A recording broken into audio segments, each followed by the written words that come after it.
सारे क्वेश्चन जो कि प्रीवियस ईयर क्वेश्चन से लिया हुआ है। ठीक, तो आइए पहला क्वेश्चन शुरू करते हैं। भारत के प्रदेशों के उच्च न्यायालय के न्यायाधीशों की नियुक्ति कौन करता है? तो इसका जो करेक्ट आंसर हो जाएगा भारत के राष्ट्रपति। ठीक, अगर यहाँ पे बात करें उच्च न्यायालय, है ना, यहाँ पे दो बातें इम्पॉर्टेंट है। एक तो उच्च न्यायालय मीन्स कि हाई कोर्ट, एक होता है सुप्रीम कोर्ट। ठीक है, तो यहाँ पे हाई कोर्ट की अगर गठन की बात करें तो किस अनुच्छेद के अंतर्गत होता है, ध्यान रखिएगा 214। ठीक है, यहाँ से एक फैक्ट और याद कीजिए। और अगर बात करें सुप्रीम कोर्ट की बात करें तो अनुच्छेद किस के अंतर्गत इसका गठन जो है प्रावधान है 124। ठीक है, तो 214 और 124 यहाँ पे दो फैक्ट और याद रखिए। भारत के राष्ट्रपति की अगर बात करते हैं तो शपथ कौन दिलाता है इनको? ठीक है, शपथ दिलाता है मुख्य न्यायाधीश दिलाते हैं, है ना, भारत के मुख्य न्यायाधीश दिलाते हैं। ठीक है, भारत के राष्ट्रपति का जो शपथ कौन दिलाएगा? भारत के मुख्य न्यायाधीश। ठीक, अच्छा, राष्ट्रपति त्यागपत्र किसको देगा? त्यागपत्र देगा जाकर आपको उपराष्ट्रपति को। ठीक है, उपराष्ट्रपति को।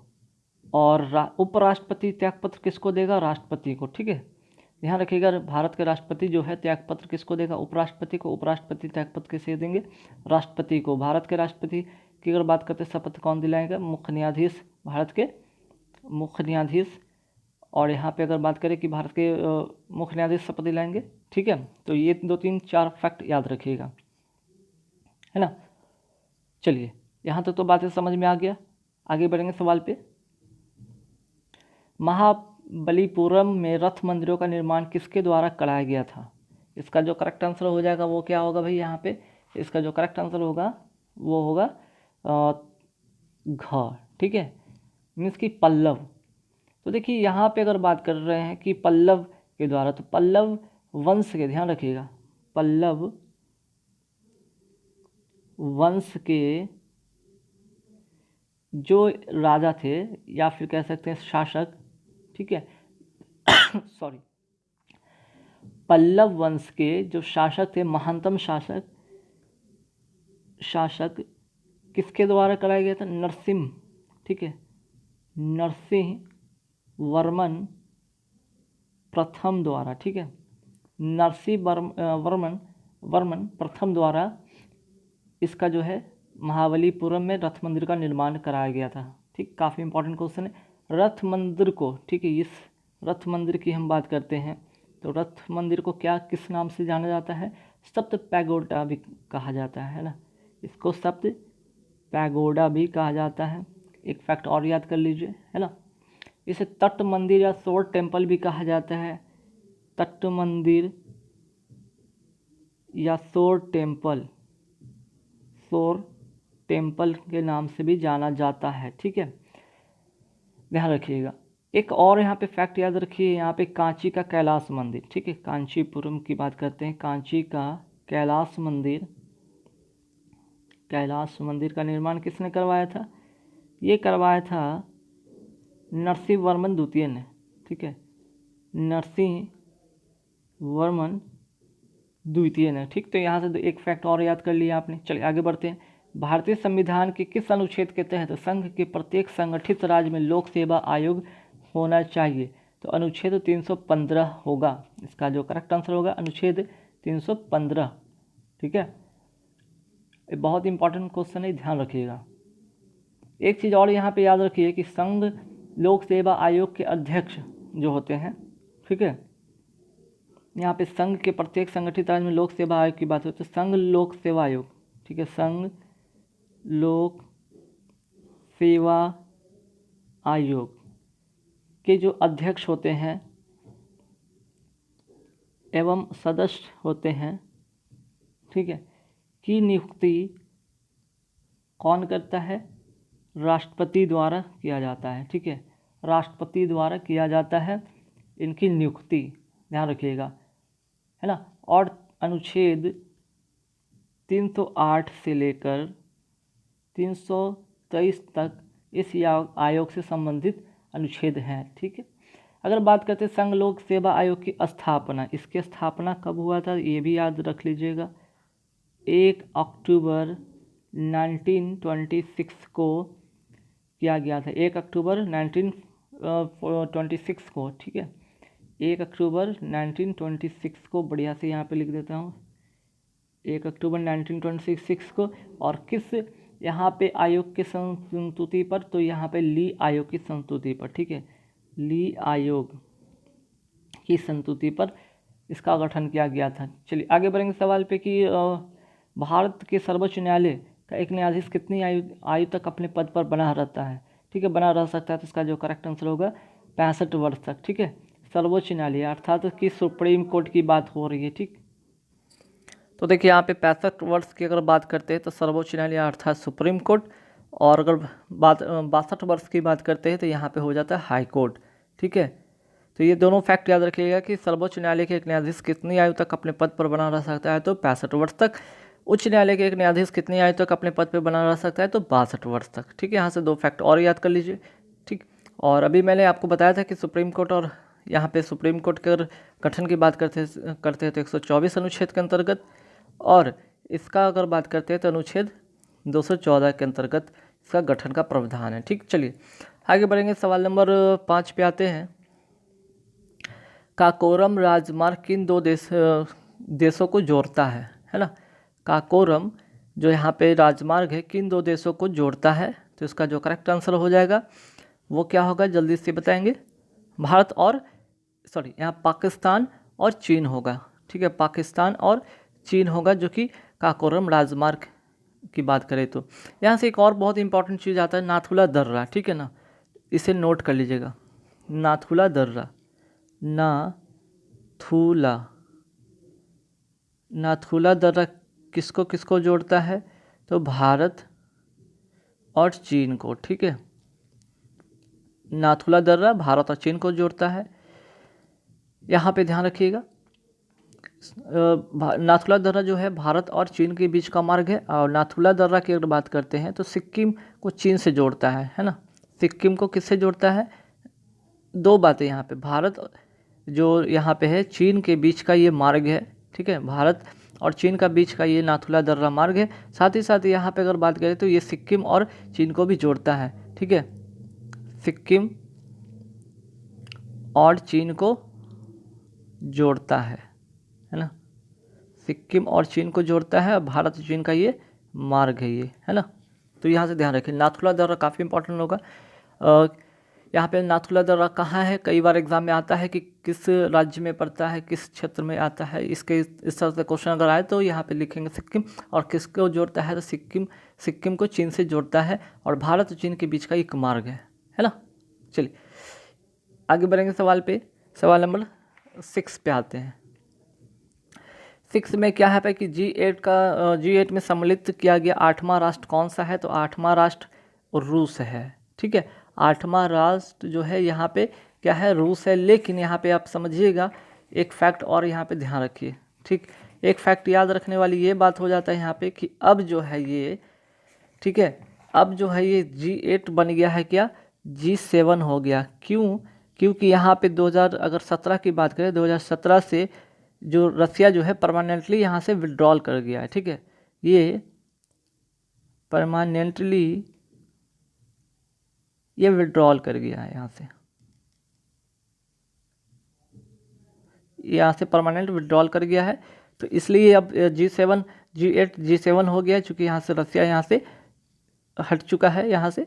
अब इसमें से कौन कौन देश शामिल है इसको यहाँ पे जानेंगे।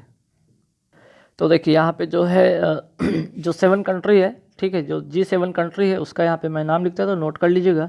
जैसे कि यहाँ पे अगर बात करते हैं, यहाँ पे कनाडा हो गया, ठीक है, कनाडा हो गया, दूसरा हो गया फ्रांस हो गया, ठीक है, तीसरा जर्मनी लिखिए आप लोग, जर्मनी हो गया, चौथा आपका इटली हो गया, ठीक है, इटली हो गया, 5वां हो गया जापान हो गया, ठीक है, 5वां जापान हो गया, 6ठा USA हो गया, और 7वां आप UK कर लीजिए, ठीक है।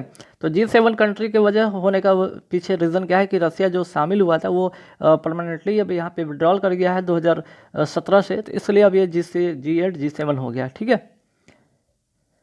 चलिए आगे बढ़ेंगे सवाल पे कि साहित्य अकादमी पुरस्कार जीतने वाली प्रथम महिला कौन थी, तो इसका जो करेक्ट आंसर होगा अमृता प्रीतम, ठीक है। लेकिन वहीं अगर बात करते हैं ज्ञानपीठ अवार्ड की बात करें तो प्रथम जो यहाँ पे महिला थी, प्रथम महिला, ठीक है, प्रथम महिला ज्ञानपीठ अवार्ड पुरस्कार जीतने वाली। ये भी काफ़ी बार क्वेश्चन पूछा गया है। ज्ञानपीठ पुरस्कार जीतने वाली जो प्रथम महिला थी पूर्णा देवी, ठीक है। चलिए आगे बढ़ेंगे। भारत छोड़ो आंदोलन के समय वायसराय कौन था? तो उसका जो करेक्ट आंसर हो जाएगा लॉर्ड लिंथगो, ठीक है, लॉर्ड लिंथगो। भारत छोड़ो आंदोलन की अगर बात करते हैं शुरुआत कब हुआ था? 8 अगस्त, ठीक है, 8 अगस्त 1942 को। काफ़ी बार पूछा गया क्वेश्चन है। 8 अगस्त 1942 को ये क्या हुआ था? भारत छोड़ो आंदोलन गांधी जी के द्वारा घोषणा किया गया था। और अगले ही दिन मीन्स कि 9 अगस्त को, ठीक है, 9 अगस्त को ही 1942 को ही ऑपरेशन जीरो, ठीक है, ऑपरेशन जीरो आवर लगाकर, ठीक है, ऑपरेशन जीरो आवर लगाकर, ठीक है, इसके अधीन सभी महत्वपूर्ण नेता को गिरफ्तार कर लिया गया था। चलिए आगे बढ़ेंगे सवाल पे कि भारत में स्थानीय स्वायत्त शासन के जनक कौन थे? ठीक है, तो इसका जो करेक्ट आंसर हो जाएगा लॉर्ड रिपन, ठीक है, काफ़ी बार पूछा गया है स्थानीय स्वायत्त शासन के जनक कौन थे। यहाँ पे होगा आंसर करेक्ट लॉर्ड रिपन। चलिए आगे बढ़ेंगे कि ऋग्वेद में गंगा नदी का नाम एक बार लिया गया है या प्रयोग किया गया है, तो यमुना नदी का नाम कितनी बार प्रयोग किया गया है? तो यमुना नदी का 3 बार प्रयोग किया गया है ना। यमुना नदी का उल्लेख 3 बार किया गया है, ध्यान रखिएगा। चलिए आगे बढ़ेंगे सवाल पे गणितज्ञ तथा खगोल शास्त्री आर्यभट्ट प्रथम ने आर्यभट्टियम नामक पुस्तक किस भाषा में लिखी थी? सॉरी इसका जो करेक्ट आंसर होगा वो होगा आपका यहाँ पे संस्कृत, ठीक है, इसका जो करेक्ट आंसर हो जाएगा संस्कृत हो जाएगा। और आर्यभट्ट का अगर बात करते हो, आर्यभट्ट का जन्म कहाँ हुआ था भाई? यहाँ से 2-3 फैक्ट। आर्यभट्ट का जो जन्म हुआ था वो हुआ था पटना में, ठीक है, पटना जिला में, ठीक, 476 AD, याद रखिएगा। दूसरा फैक्ट है कि आर्यभट्ट जो है गुप्त काल के महान वैज्ञानिक थे, ठीक है, ये गुप्त काल के महान वैज्ञानिक थे। यहाँ से एक और फैक्ट, शून्य एवं दशमलव, ठीक है, प्रणाली, दशमलव प्रणाली की शुरुआत भी आर्यभट्ट ने किया था, ये भी ध्यान रखिएगा। 1975 में, ठीक है, 1975 में जो आर्यभट्ट की बात करते हैं, प्रथम कृत्रिम उपग्रह जो था, ये प्रथम कृत्रिम उपग्रह इन्हीं के नाम पर रखा गया था, ठीक है ना, इन्हीं के नाम पर रखा गया था, आर्यभट्ट के नाम पर रखा गया था, ठीक।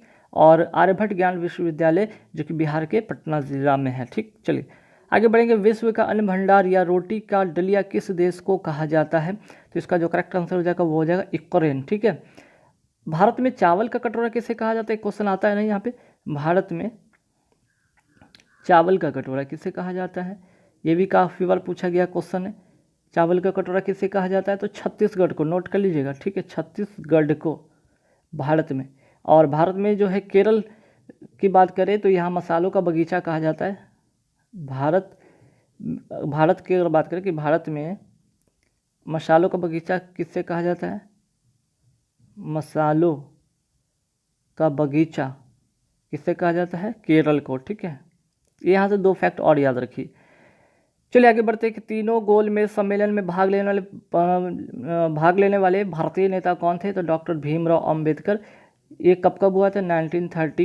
1931 में और 1932 में तीनों गोलमेज सम्मेलन में भाग लिया था। लेकिन गांधी जी ने सिर्फ द्वितीय गोलमेज सम्मेलन में भाग लिए थे, ठीक है, गांधी जी सिर्फ द्वितीय गोलमेज सम्मेलन में भाग लिए थे, याद रखिएगा। यहाँ से क्वेश्चन आता है कि द्वितीय गोलमेज सम्मेलन में गांधी जी कांग्रेस के प्रतिनिधित्व के रूप में शामिल हुए थे बस एक बार, ठीक है। और तीनों गोलमेज सम्मेलन में शामिल होने वाले थे डॉक्टर भीमराव अंबेडकर। और गोलमेज सम्मेलन में कुल कितने प्रतिनिधित्व थे?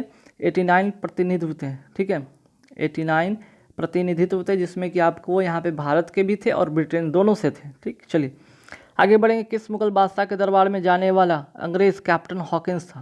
तो इसका करेक्ट आंसर हो जाएगा जहांगीर, ठीक है, जहांगीर इसका करेक्ट आंसर हो जाएगा। आगे बढ़ेंगे सवाल की 1580 ईस्वी में किस मुगल बादशाह ने 10 शाला नाम की नवीन कर की प्रणाली शुरू किया था? तो इसका जो करेक्ट आंसर हो जाएगा वो हो जाएगा अकबर, ठीक है। अकबर के शासनकाल में, जो कि अकबर का शासनकाल कब से कब माना जाता है, यहाँ पे ध्यान रखिएगा। अकबर का जो है शासनकाल कब से कब माना जाता है, ये भी आप नोट करेंगे, क्योंकि एग्जाम में कई बार ये पूछ दिया जाता है ना, ये एग्ज़ाम में कई बार आपको पूछ दिया जाता है, तो इसे आप नोट करेंगे। 1542 से लेकर 1605, ठीक है, 1542 से लेकर 1605,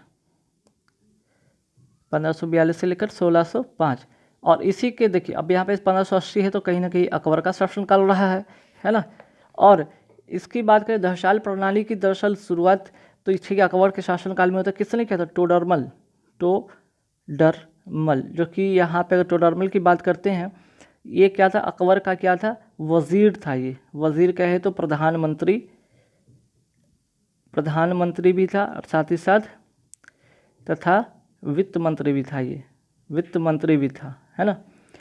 तो ये टोडरमल जो था अकबर के नवरत्न में शामिल था, नवरत्न में से 9 रत्नों में एक था ये, ठीक है। और ये गुजरात से लाया गया था और इसने ही दहशाला प्रणाली को लागू किया था। चलिए आगे बढ़ेंगे। दिल्ली पर आक्रमण करने वाला प्रथम पेशवा कौन था? ठीक है, काफ़ी इंपॉर्टेंट क्वेश्चन है। दिल्ली पर आक्रमण करने वाला प्रथम पेशवा कौन था? तो इसका जो करेक्ट आंसर हो जाएगा बाजीराव, ठीक है, बाजीराव प्रथम। ध्यान रखिएगा, काफ़ी इंपॉर्टेंट क्वेश्चन है, याद रखिएगा। और बाजीराव प्रथम से अगर बात करें, यहाँ पे 1-2 फैक्ट और याद करने वाली बात है, जैसे कि आप नोट कर सकते हैं कि मराठा साम्राज्य का, ठीक है, मराठा साम्राज्य का संस्थापक की बात करें, संस्थापक कौन थे? तो यहाँ पे शिवाजी होंगे, है ना, शिवाजी थे। क्लियर? यहाँ पे हो गया प्रथम पेशवा बाजीराव प्रथम, ठीक हो गया। और मराठा साम्राज्य के संस्थापक शिवाजी थे। शिवाजी के अगर पुत्र की बात करें तो शिवाजी के पुत्र कौन थे? शांभा जी, ठीक है, शांभा जी इनके पुत्र थे। इनका पुत्र कौन था फिर? इनका पुत्र था शाहू, ठीक है, इनका पुत्र कौन था? शाहू, ठीक। और इसने जो था बालाजी विश्वनाथ को, ठीक है ना, बालाजी विश्वनाथ को इसने क्या बनाया था? पेशवा बनाया था, ठीक। इसने ही बालाजी विश्वनाथ को पेशवा बनाया था, है ना। यहाँ से क्वेश्चन ये भी आता है। तो प्रथम पेशवा की अगर बात करते तो बालाजी विश्वनाथ थे। अगर दिल्ली पर आक्रमण करने वाला प्रथम पेशवा कौन था? तो बाजीराव प्रथम था। दोनों में काफ़ी इंपॉर्टेंट है कि प्रथम जो थे ये प्रथम पेशवा थे, ठीक है, ये प्रथम पेशवा थे जो कि साहू ने बनाया था इन्हें, ठीक। और यहाँ से क्वेश्चन है कि इन्हीं के समय में एक और घटना हुआ था, क्या भाई? खेरा का युद्ध। खेरा का युद्ध कब हुआ था? खेरा का युद्ध हुआ था आपको 1707 ईस्वी में, 1707 ईस्वी में ताराबाई और साहू के बीच में। इसलिए यहाँ पे मैं इसे लिख दिया, ताराबाई प्लस साहू के बीच में हुआ था, ठीक, जिसमें साहू जीता और ताराबाई हार गई, है ना। तो यहाँ से ध्यान रखिएगा, ये फैक्ट काफ़ी इंपॉर्टेंट है। और इसी के समय में एक और हुआ था पानीपत का तृतीय 1761 ईस्वी में, ठीक है, 1761 ईस्वी में इसी के शासन समय में एक और युद्ध हुआ था जिसमें कि अहमद शाह अब्दाली और मराठा के बीच में एक युद्ध हुआ था, पानीपत का तृतीय युद्ध, ठीक है, पानीपत का तृतीय युद्ध याद रख लीजिएगा। चलिए, तख्ते हाउस पर बैठने वाला अंतिम मुगल शासक कौन था? तो इसका जो करेक्ट आंसर हो जाएगा वो कौन सा हो जाएगा? जल्दी बताएंगे। इसका हो जाएगा मोहम्मद शाह, ठीक है। और मोहम्मद शाह की बात करें तो मोहम्मद शाह के काल में नादिर शाह, ठीक है, इसी का के काल में नादिर शाह जो शाह है 1739 ईस्वी में आक्रमण करता है, ठीक है, और इस तख्ते हाउस को छीनकर ले जाता है, ठीक। चलिए, और यहाँ से एक और फैक्ट याद करने वाली बात है कि यहाँ पे कि यहाँ जो नादिर शाह जो था ये ईरान का, इसे नेपोलियन भी कहा जाता था, और नादिर शाह ने कोहिनूर पूरा भी चुराकर या छीनकर ले गया था, है ना। तो यहाँ से एक दो फैक्ट आपने और याद किया यहाँ पे, ठीक है, कि तख्ते हाउस पर बैठने वाला अंतिम मुगल शासक कौन था? मोहम्मद शाह।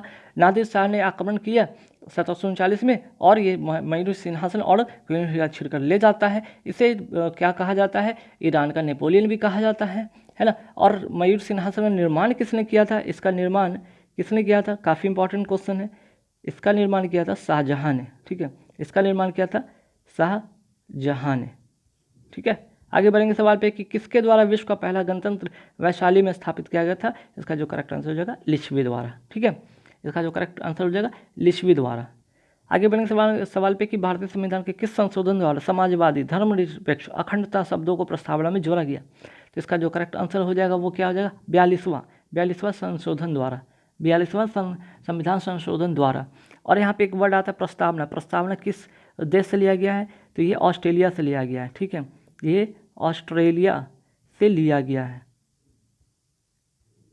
ठीक। यहाँ से एक फैक्ट और याद कर लीजिए कि ऑस्ट्रेलिया से लिया गया है, ठीक है। और 42वें संशोधन को क्या कहा जाता है? लघु संविधान भी कहा जाता है। यहाँ से एक और फैक्ट याद रखिएगा। तो 2 फैक्ट आपको मैंने बताया कि 42वें संविधान संशोधन को लघु संविधान कहा जाता है।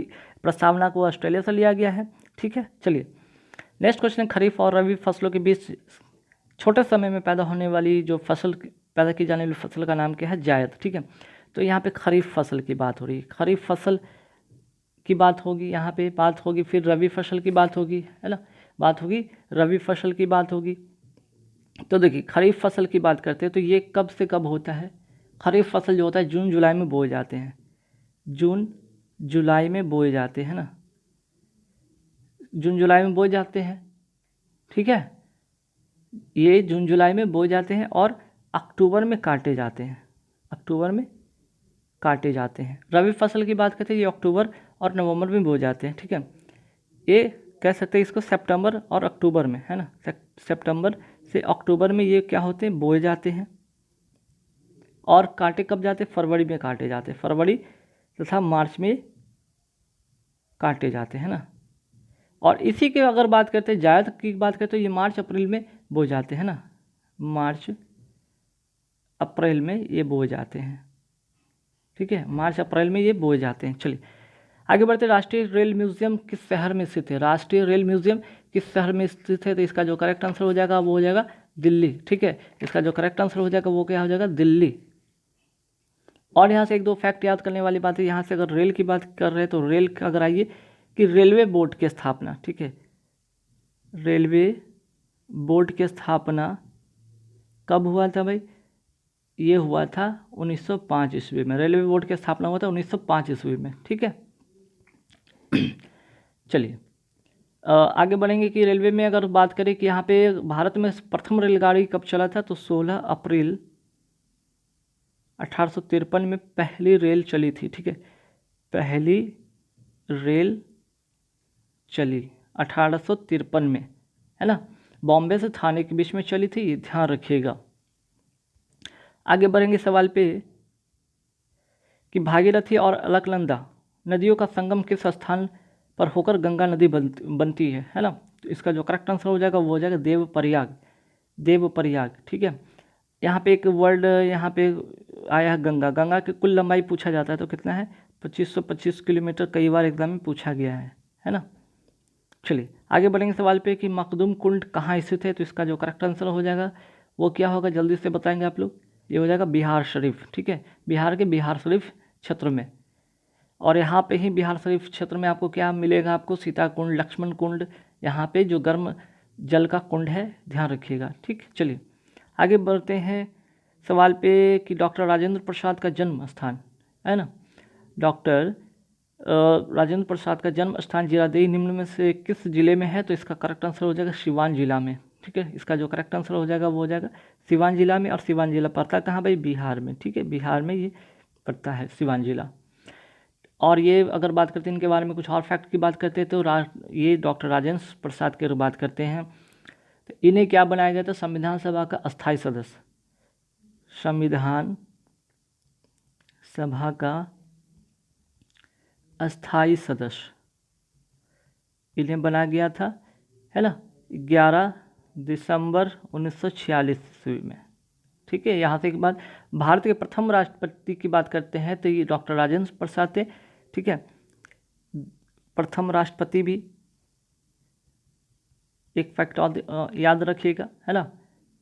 चलिए आगे बढ़ेंगे सवाल पे, भारतीय संविधान को कब अपनाया गया? देखिए भारतीय संविधान को कब अपनाया गया, ये काफ़ी इंपॉर्टेंट क्वेश्चन है। 2 द्वंद्व में आप फंस जाएंगे, है ना। यहाँ पे द्वंद्व में ये फंसेंगे कि अपनाया कब गया या फिर पारित कब किया गया, तैयार कब हो गया। तो 26 नवंबर 1949 को ये क्या हुआ? अपनाया गया। लेकिन लागू किया गया कब? इस समय लागू हुआ था तो 26 जनवरी लागू हुआ था, इसलिए 26 जनवरी को क्या मनाया जाता है? 26 जनवरी को गणतंत्र मनाया जाता है, गणतंत्र दिवस मनाया जाता है। और यहाँ पे 26 नवंबर को, ठीक है, 26 नवंबर को क्या मनाया जाता है? संविधान दिवस मनाया जाता है। इसी कारण मनाया जाता है यहाँ पे संविधान दिवस मनाया जाता है 26 नवंबर को, क्योंकि 26 नवंबर 1949 को अपनाया गया, अंगीकृत किया गया, पारित किया गया, तैयार हो गया था इसलिए। और 26 जनवरी 1950 को लागू हुआ था, इसलिए इस दिन को 26 जनवरी को गणतंत्र दिवस मनाया जाता है। तो